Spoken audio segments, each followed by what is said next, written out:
അതെ, അടുക്കളയിൽ പോയാലോ? വായോ, ഇന്ന് പരിപ്പും ചീരയും കൊത്തി കാച്ചുന്നൊരു വീഡിയോ. ചീര തേനാ ഒരു ചെറുതാക്കി അരിഞ്ഞു വയ്ക്കുക. ഇതിലെന്നിട്ട് വലുത് കാണുന്നുണ്ടല്ലോ. ഇതെൻ്റെ ചെറിയാൾ വന്നിട്ട് അമ്മേ ഞാനും അരിയട്ടെ എന്ന് പറഞ്ഞപ്പോൾ കുട്ടികളെ ആഗ്രഹമല്ലേ, എന്തെങ്കിലും പറഞ്ഞാൽ സാധിച്ചു കൊടുക്കണ്ടേ. അതവിടെ നിൽക്കട്ടെ.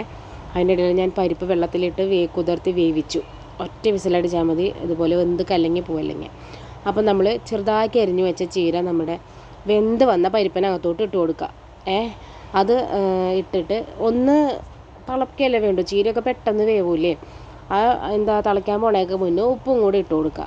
ഉപ്പും കൂടി ഇട്ട് കൊടുക്കുമ്പോൾ എല്ലായിടത്തും ഉപ്പും പിടിച്ച് ഒന്ന് സെറ്റായിക്കോളും. അപ്പോൾ പാകത്തിന് ഉപ്പ് ഇട്ട് അവിടെ തിളക്കട്ടെ അവരവിടെ. അപ്പോഴേക്കും നമ്മൾ സബോള, ഒരു മീഡിയം സൈസ് സബോള എടുത്തിട്ട് ഒരെണ്ണം എടുത്താൽ മതി കേട്ടോ. ഒന്നരിഞ്ഞ് ചെറുതാക്കി അരിഞ്ഞ് വെക്കുക. അപ്പോഴേക്കും നമ്മുടെ പരിപ്പ് ദേ തിളച്ചു.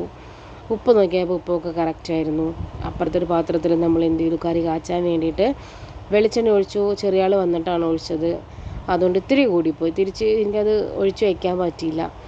അപ്പോൾ മൂപ്പര് ഒന്ന് കുക്ക് ചെയ്യാൻ ഹെൽപ്പ് ചെയ്യാമെന്ന് പറഞ്ഞ് വന്നിരുന്ന കാരണം മൊത്തത്തിലൊന്ന് എല്ലാതും കൂടിപ്പോയി. അപ്പോൾ ദേ സബോള വാടി വന്നപ്പോൾ ഞാൻ അതിനകത്തോട്ട് മുളക് പൊടിയും ഇട്ടു. മുളക് പൊടിയും ഇടട്ടേന്ന് ചോദിച്ചപ്പോൾ ഞാൻ പറഞ്ഞു വേണ്ട, എരിയും എന്ന് പറഞ്ഞ് മാറ്റി നിർത്തിയതാണ്. ഇന്ന് കുക്കിംഗ് മൂഡിലായിരുന്നു മൂപ്പര് എൻ്റെ കൂടെ വന്ന് നിന്നത്. ഹെൽപ്പ് ചെയ്യാം അമ്മേനെ എന്ന് പറഞ്ഞിട്ട്. അയ്യോ, എൻ്റെ മുളക് പൊടി ഇടുന്നതിൻ്റെ കാര്യം പറയാൻ മറന്നു. പാകത്തിന് മുളക് പൊടി ഇടണം കേട്ടോ എല്ലാവരും. ഇത് എത്ര കളർ തോന്നിക്കുന്നുണ്ടെങ്കിലും എരിവൊന്നും അധികം ഇല്ല കേട്ടോ, പാകത്തിനേ ഉള്ളൂ. എന്നിട്ട് ഇതേ മൂത്തപ്പം ഞാൻ നമ്മുടെ തിളച്ചിരുന്ന കറി എടുത്ത് ഒഴിച്ചു.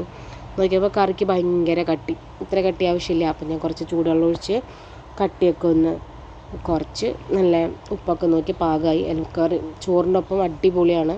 എല്ലാവരും ഒന്ന് ട്രൈ ചെയ്ത് നോക്കും. വളരെ സിമ്പിൾ കറിയാണ്. Thank you.